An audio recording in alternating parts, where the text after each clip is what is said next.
സ്നേഹമുള്ളവരെ, ഒരിക്കൽ ഒരു വ്യാപാരി തൻ്റെ കുറേ ജോലിക്കാരുമായി ഒരു യാത്ര പുറപ്പെട്ടു.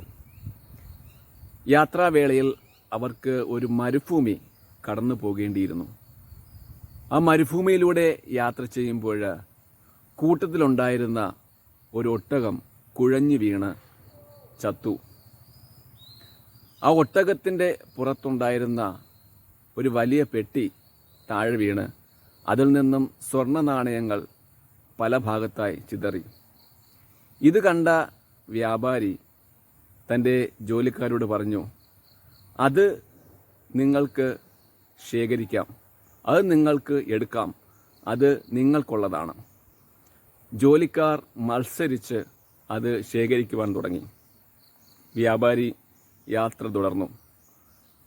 കുറച്ചു കഴിഞ്ഞപ്പോൾ വ്യാപാരി ഒന്ന് തിരിഞ്ഞു നോക്കിയപ്പോൾ ഒരു ജോലിക്കാരനൊഴികെ മറ്റെല്ലാവരും പോയിരുന്നു.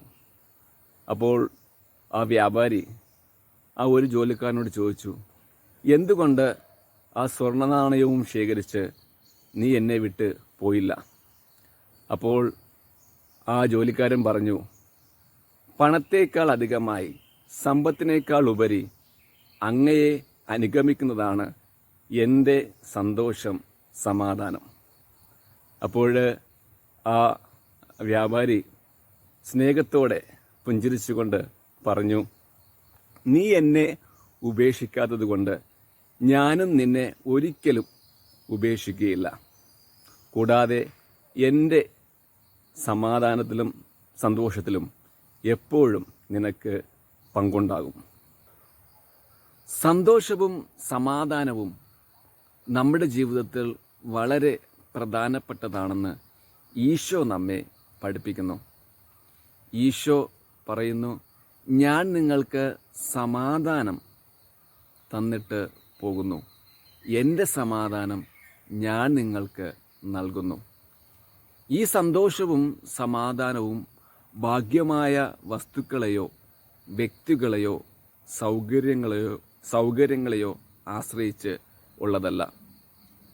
പീഡനങ്ങൾക്കും സഹനങ്ങൾക്കും എടുത്തുമാറ്റുവാൻ പറ്റുന്നതുമല്ല.